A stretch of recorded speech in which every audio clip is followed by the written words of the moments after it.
Бул да мыйзам ошолордун арасына кирет. Анткени билесиздер, эми биздин мамлекетибизде жалпы эле дүйнөдө канчалык технология өнүгүп атса, канчалык интернет өнүгүп атса, ал жакшы нерсе, жакшы жагдай, бирок ал менен биргеликте чогуу жат нерселер дагы, адепсиз нерселер дагы кошо келатканын бүгүн өзүбүз көрүп отурабыз.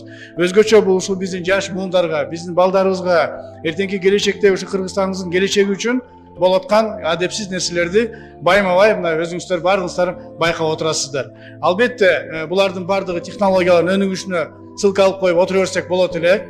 Бирок биз бүгүн эгерде ушул мыйзамды кабыл алып койсок, албетте буга дагы чара көрүлөт жана бул дагы токтотуп калганга мүмкүнчүлүк түзүлөт. Кантип? Эгерде биз бул мыйзамдын алкагында мыйзамды кабыл алып берип койсок, ошол эле социалдык тармактарды кантип токтотосуң деген чоң суроо жаралышы мүмкүн. Ошол эле Facebook'ту, ошол эле Instagram'ды, ошол эле башка бир дагы TikTok'торду кантип токтотосуң дейт. Албетте бул мыйзам кабыл алып калса, бул мыйзамдын алкагында биз аларга кайрылуу жасап, жеке ушул өзүмдүн атыман, силердин атыңыздардан аларга кайрылуу жасап, жазуу түрүндө кайрылсак, алар сөзсүз түрдө биздин кайрылуубуздун негизинде блокировка кылганга мүмкүнчүлүк түзүлөт. Бул бир. Экинчиси, биздин өзүбүздүн интернет таратуучулар бар, Акнет, Мегалайн жана башкалар. Алар дагы өзүнүн интернетин таратып атканда, ар бир үйдө азыр интернет бар. Ал жактан дагы толук түрдө буга тыюу салганга, запрет кылганга мүмкүнчүлүк түзүлөт. Ал эле эмес, билесиздер, эгерде бир кайсыл бир ошондой дагы бир сайттар чыга калса эле, ал менен толук түрдө мына Минкультура күрөшкөнгө дагы мүмкүнчүлүк түзүлөт.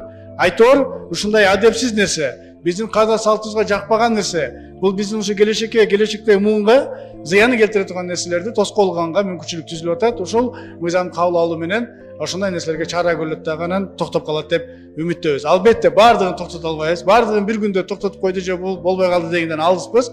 Бирок ошол токтотконго, запрет кылганга биз биринчи кадамдарды баштайбыз деген үмүт менен сиздерге ушул мыйзамды сунуштап жатабыз. Урматтуу депутаттар, мыйзамды колдоп бериңиздерди суранабыз. Рахмат. Сөз Дастан Талабаевичке берилет.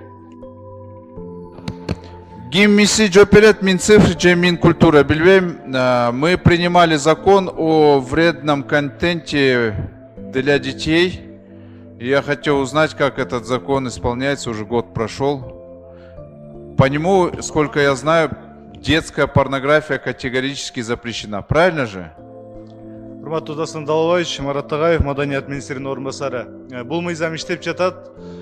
Биздин азыркы маалыматыбыз боюнча 2 телеканалга биз эскертүү берип, жана аларга дал ошондой балдардын контентин бузган маалыматтарды тараткандыгы үчүн штраф, айыппул салганбыз. Бул мыйзам иштеп атат азыркы учурда. Жо, интернетте иштеп атабы? Интернетте расмий каттоодон өткөн сайттар көзөмөлдө. Ал эми биз азыркы сөз кылып жаткандар, алар эч кандай каттоосу жок башка жакта. Жо, ошол мыйзам менен биз детский порнографияга дагы тыюу салганбыз, туурабы? Бүгүнкү күндө Кыргызстанда Жок, туурабы? Мен сизге кыскача суроону берсем, сиз туура. мына карабайсызбы? Керекпи бизге дагы жаңы мыйзам? Ооба, керек. Керекпи? Керек.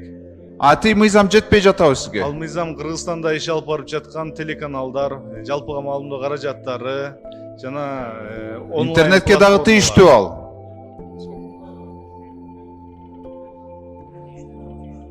Интернетке тийиштүү да, туурабы? Кыргызстанда иш алып барган, Кыргызстанда каттоодон өткөн онлайн платформалар, маалымат каражаттары телеканалдарга тийиштүү. Ал эми азыркы мыйзам кабыл алына турган болсо, биз жалпы башка жакта дагы көрүнүп жаткан домендерди блоктойбуз.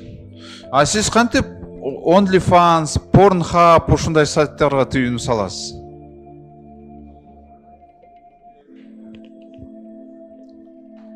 Ички иштер министрлиги өзүнүн мониторингинде бизге жөнөтөт дал ушул сайттарды. Жо, бирөө жооп береби? Мындай сала аласызбы же сала албайсызбы тыюуну? Салса болот технически. Кантип?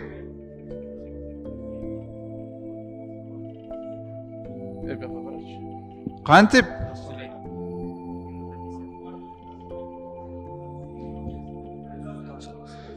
Саламатсыздарбы? Саналип министрге караштуу байланыш тармагында жөнгө салуу жана көзөмөлдөө боюнча Катурак. басары Асанов Азамат. Толук сайтты байланыш операторлордун техникалык мүмкүнчүлүгү бар жапканга. Жана Pornhub деп атпайсызбы ошонун боюнча? Погромче скажите, пожалуйста, не слышно тут. Я говорю, У операторов связи есть техническая возможность закрыть полностью сайт. Не, VPN же есть. Дастан Албаевич, мен да жооп берип коеюнчу кошумчалап. Не, азыр.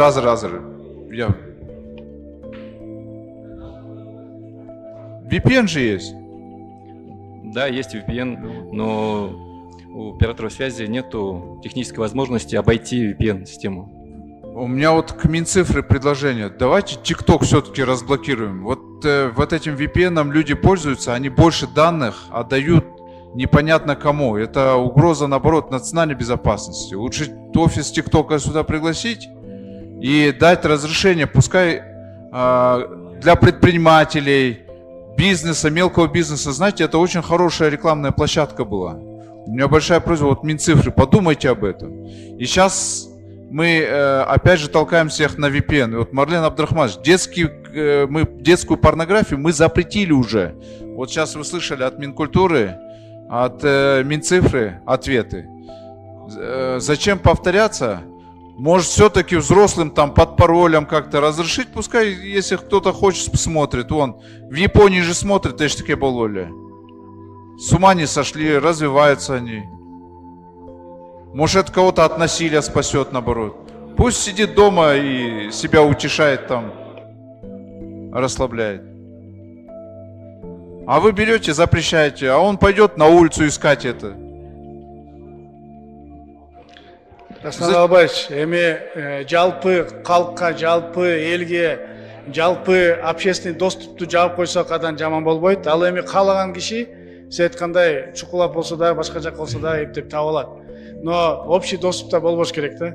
Общий доступта болбош керек. Биз өзүңүздөр эле мына семья менен, балдарыңыз менен отуруп телевизор көрүп отурган маалда деле ошондой нерселер болуп турса, мен ойлойм бул мындай бизге жат келе турган нерселердин бири да. Жо, телевизорда болбойт да, и так эле мыйзам бар да. А сиз интернетке азыр мыйзам бар болгону менен сиз айткан код менен кирип ачат. Код менен кирип ачат, и кирет экен. Мен ойлойм ошондой нерселер болбош керек. Каалагандар, пожалуйста, өзү. VPN боюнча айтып калдыңыз. VPN боюнча мына мен кече жакында коллегалар менен Кытайга барып келдик. Бизде ачылган VPN'дер Кытайда ачылбайт экен. Мына не дадут соврать. Демек, с этим можно бороться. Ошол эле Кореяны карай турган болсо, Кореяда керек болсо Google менен, башка менен да кире албайт экенсиң.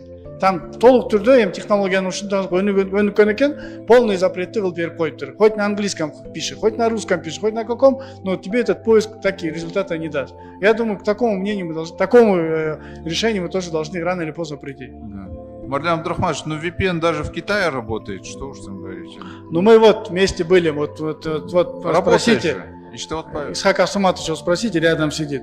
VPN был платный, который вот у них действующий есть, но другие VPN, которые у нас открываются, они вообще даже не скачиваются, и не открываются, и не работают. Понимаете? Оказывается, с этим можно бороться, потому что эти же технологии сегодня выходят, но им же можно также найти антизапрет, понимаете? Просто надо их тоже так же блокировать. Марлен Абдрахманович, взрослому человеку может все-таки оставить детскую порнографию, мы должны запретить, согласен. Взрослый человек пусть сам решает, смотреть ему, не смотреть, под паролем каким-то хотя бы. Мындай кылайлы, баарын эле бирдей запрет кылыш керек деп ойлойм. Ал эми айтып атам го, эми ошончолук эле өлүп баратса таба алат ал. Сиз айткандай эле башка нерсе менен, дагы бир нерсе менен кирип алышы мүмкүн. Но в целом общий доступ болбошу керек деп атпаймынбы? Ну, не знаю, мы пытаемся всех нравственными сделать, а получается еще хуже, да? Вы же... Суроо берүү үчүн сөз Берзиев Аккулу Тагайевичке берилет. Рахмат. Мен суроо бербейм. Мен Марлен Абдрахмановичтин сунушун колдоймун, урматтуу туугандар. Мына азыр ошо порнографиянын эсебинен айынан балдардын төрөлүүсү аз болуп атат. Илгери порнография жокто биздин ата-бабаларыбыз 15-тен кем эмес төрөткөн. Урматтуу депутаттар. Ошондуктан ушундай нерсени биз жолотпошубуз керек. Бул эч нерсеге сыйбайт. Урматтуу туугандар. Мусулманчылыкка дагы, башкага дагы. Ошо. Мына мусулманчылыкта айтат экен, ошондой нерсени көп көрө берсе унутчаак болот деп. Ошону эске алып коюңуздар. Тез картайып кетет экен. Рахмат. Колдойбуз. Сөз Исхак Абсаматовичке берилет. Чоң рахмат. Менде суроо эле эмес, пикиримди айтып коеюн. Бир пикирге кошулуп айта элем. Мындай нерсе көргөндө тескерисинче төрөлүү көбөйөт окшойт. Кыргызстанда акыркы жылда аябай көбөйүп атабыз, жакшы. Ушуну уланып кете берсин да. Бирок негизи максат абдан жакшы. Муну чектөө коюшубуз керек. Бул жерде мин цифра, мин культура эмес, бул жерде мин образование отуруш керек. Биринчи кезекте ушул ата энеге биз тарбия берип, ата энелер балдарды тарбиялаш керек. Калган силер сунуштаган бул техникалык кадам. Ал эми чын эле биздин мин цифранын колунан келеби келбейби, кече комитет талкуулаганда так жооп ала алган жокмун. Бирок аракетти жасашыбыз керек, албетте жасашыбыз керек да. Анан бир гана нерсе. Ошо кайсынысы уяттуу, кайсынысы уяттуу эмес деп ким тандайт? Мин культура сизби? Ким? Мин культура жана ал мыйзамда да мындай. Жо, эротика деген бир, порнография деген башка. Ким тандайт? Мин культура тандайт да. Милициялар билбейт, адашып кетет алар. Ошондуктан аткарылышын ойлонушубуз керек. Мен айтканым, ушу механизмдерди экинчи, үчүнчү окууда силер Сунуш берсеңиз карап чыгабыз. балким бир комиссия болобу, бирдеме болот, табышыңар керек. Анан сен министр культура жылмайбы, сен кыйын болот сага кийин. Сизге жаман болот, кантип тандайсыз? Кайсынысы уяттуу, кайсынысы нормальный. Ошону тандап аракет кылгыла, токтотуш керек.